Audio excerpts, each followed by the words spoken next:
My friends, we've been trying to reach her all morning. It's actually 2 hours behind in Colorado. We finally have her. Michelle Malkin, nationally syndicated columnist, best-selling author. I've been talking about this story for much of the morning. She was at a pro-police rally in Denver. The stage was stormed within the amphitheater by Black Lives Matter and Antifa. You can see the harrowing video that she put out there. She has not been seriously hurt, thank the Lord, but clearly this was an assault. Michelle, thank you for coming on. I know it's extremely early where you are in Colorado. The most obvious question I've got to ask right out of the bat, how are you? Were you physically hurt when you were assaulted by BLM Antifa? Thanks for having me, Jeff. Thanks for thinking of me and reaching out to me this morning. Physically, I'm okay. I was manhandled. I was pushed. I lost a shoe, which is kind of comical in a sense, but there were so many things that failed. And I've held these types of rallies dozens of times now over the course of my career. This is the first time that it got out of control. This is the first time that I witnessed violence within a foot of me, and I had aerosol string, silly spring, sprayed in my face by a phalanx of BLM women. You can see how close and how threatening they were to me and other women. And this is one of the tactics that we've seen now, especially over the last couple of months. The so-called peaceful protesters, will put women in the front line while they're coordinating the real bloody violence in the second line behind them.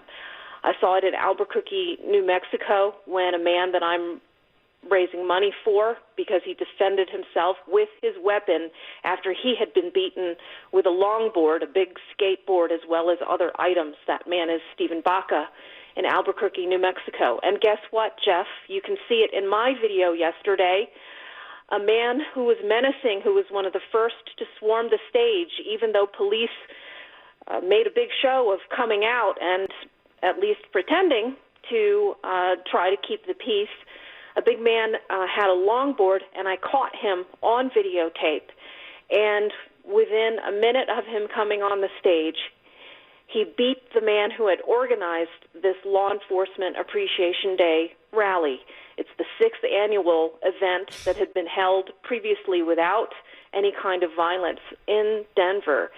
And the man who had organized this had just finished leading the national anthem and a group prayer when he was beaten over the head in the face with a longboard, this big skateboard, as well as a bullhorn that had been used by organizers to speak peacefully. I'm disgusted with the police chief of Denver, Paul Pazin, who just a month ago was marching with Black Lives Matter, very representative of many of the liberal SJW police chiefs who have done this, and yet this man refused to say that we would be protected for our rally yesterday. And I guess that's the bitter, cruel irony a lot of people are laughing about, but it is a wake-up call that even and especially a rally to support police is not safe and will not be protected by police. And that is my big warning, Jeff, unfortunately. Well, I mean, I got to tell you, Michelle, I couldn't believe it. I'm not going to lie. I couldn't believe it. Who is that woman that was yelling and screaming beside you? I felt so sorry for her. She was yelling at them, saying, "We left you alone. Why won't you leave us alone?" She was absolutely... Yeah, that was me. Oh, was that you? Me. Okay. Yes. Oh, my God. Yes. I mean, the terror. You were terrorized. Well, I wasn't. It's not so much that I was terrorized. I was just disgusted. I was disgusted that there was a helicopter, police helicopter overhead. So what had happened is, and if you watch the video from the very beginning, you can see that I passed the supposed counter-protest. And, it's not a counter-protest. It was a riot in training. It was a riot organizing and getting ready. And the police had advanced knowledge that these people were going to, quote, shut us down. There were Facebook postings from these anarchists threatening to do exactly that.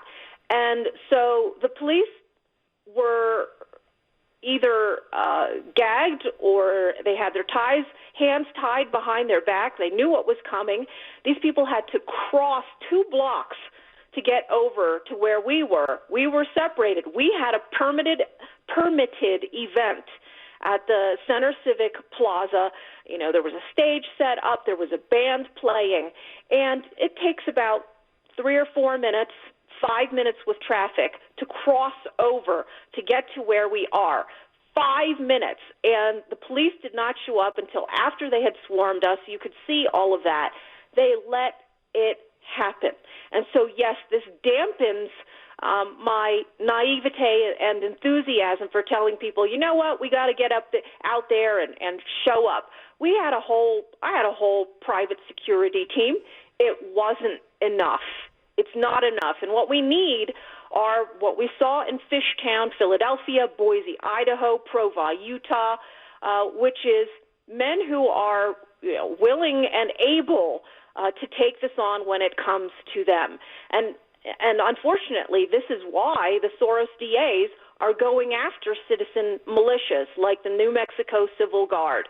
And we've got armed militia, private citizens who are exercising their Second Amendment rights. And if they know they're going to be a target and are willing to accept the consequences, this is what it's going to take to stop these people. Because if you've got too many National Guardsmen and police chiefs who are kneeling to Black Lives Matter, you cannot depend on them. Michelle, I've only got about a minute left. I've got to ask you this. Do you think the police chief deliberately told his officers, essentially, don't interfere? In other words, if they want to beat up Michelle Malkin, if they want to beat up these pro-police patriots, then let them beat them up good. Well, they sent the message clearly that we are on our own. Okay, and just let me set the context here. I was in downtown Denver, the capital, a month ago for a rally for medical freedom. I had been there earlier for a rally against the lockdown tyranny. Michelle, I don't mean to cut you off. They're really pressing me hard on a traffic break. Can you hold on, please? Yes, sure. Oh, God bless you. Okay, we're going to continue with Michelle Malkin. Don't touch that dial.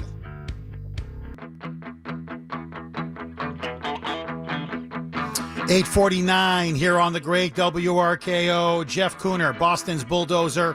Okay, at 9 a.m. sharp, we're going to have State Representative John Santiago on for an exclusive newsmaker interview. He is the one spearheading the mask mandate bill in Massachusetts. The Kuhner man is going to challenge him on that. But first, Michelle Malkin, downtown Denver. She was one of the headline speaker at the Pro-Police Back the Blue rally. Instead, it was stormed by Black Lives Matter Antifa terrorists. They went on stage. They literally beat up one of the organizers of the event. Michelle was there. She was roughed up. She was caught up in the melee. She was openly threatened. It has now all been exposed. Michelle, please pick up where you left off. You were saying about a month ago, and then we had to go for a traffic break. So please give us the context to what happened over the weekend in Denver. Hello, Michelle? Hi. Hi. Okay. Yes, please. We got you back on. Michelle, so what you were going to give us the context over what happened leading up to the event that took place over the weekend where you were assaulted.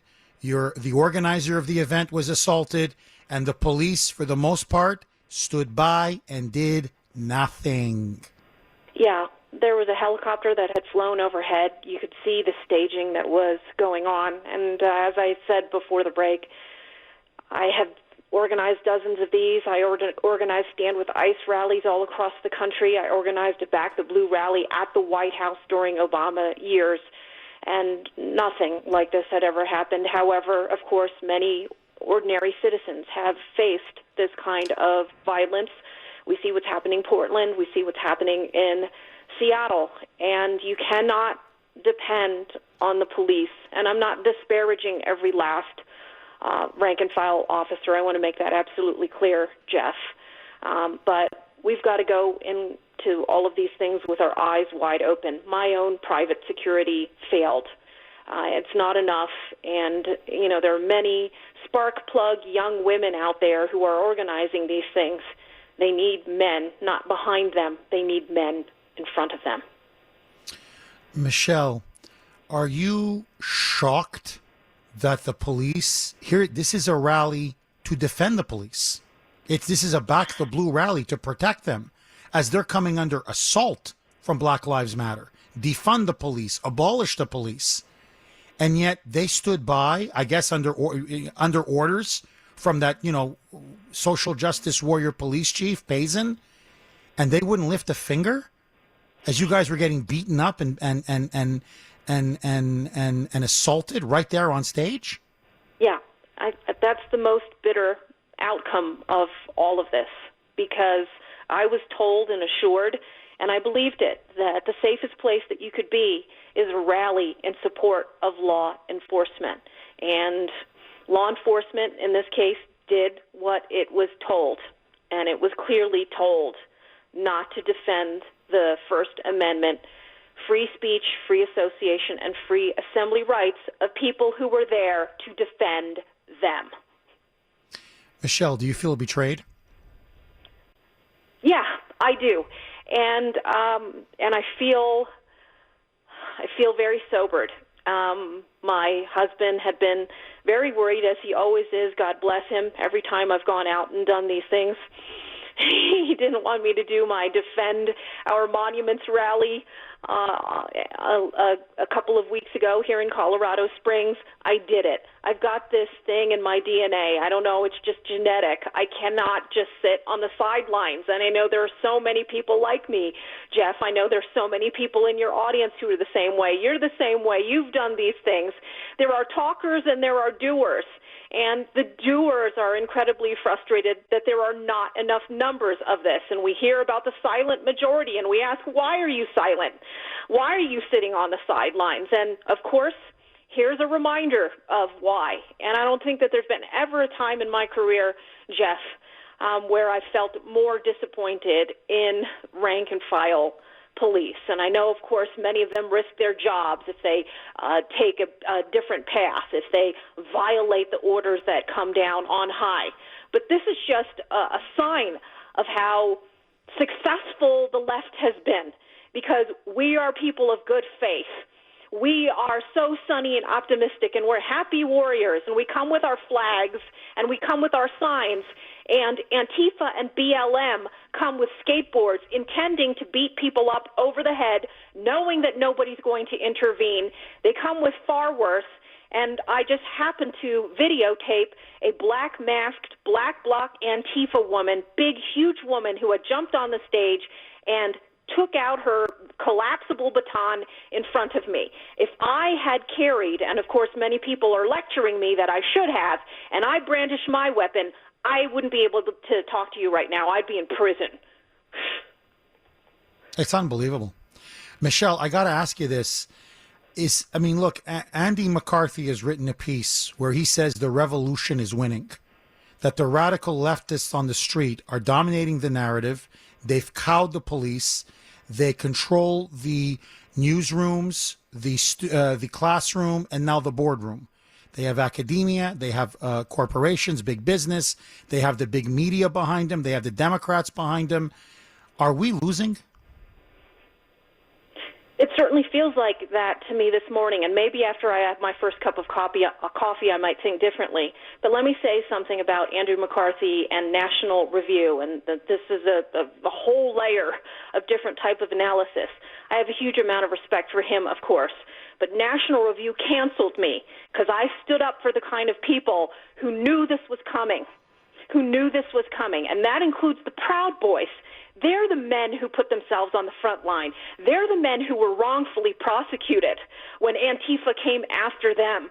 And for standing up for Gavin McInnes, who was deplatformed and who was smeared by the SPLC, my column was dropped by National Review. My column was dropped by the New York Post. And the likes of the Young America's Foundation and Ben Shapiro sneered at me for defending what they called, quote, street brawlers. I could have used some street brawlers yesterday, Jeff.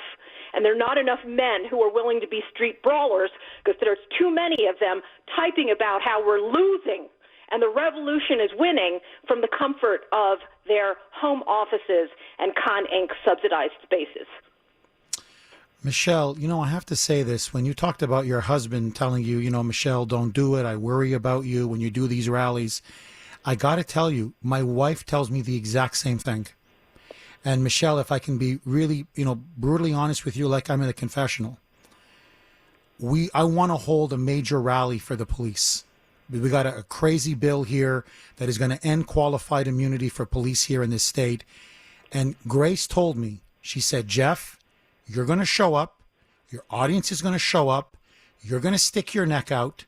They're going to come after you. Black Lives Matter. They're going to come after us, your family. But the police won't lift a finger. They will do nothing.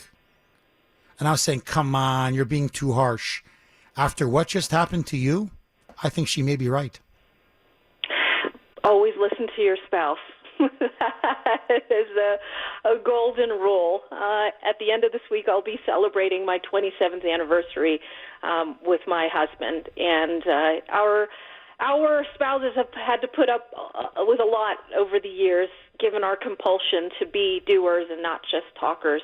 I think that everyone has to go into these kinds of things with their eyes wide open and be absolutely prepared and make sure that if you have private security, that they know what they're getting into, that they're going to execute their OPSEC plan when things go wrong, plan for things to go wrong. And as your wife said, you can't depend on the police. We have been talking with Michelle Malkin, one of the most courageous patriots we have in our country. Michelle, I'm happy you're fine, at least physically. Again, I'm very sorry this happened to you, and thank you so much for coming on the Kuhner Report. We're going to have you back on Thursday, okay? Take care of yourself, Michelle. God bless. God bless. Take care.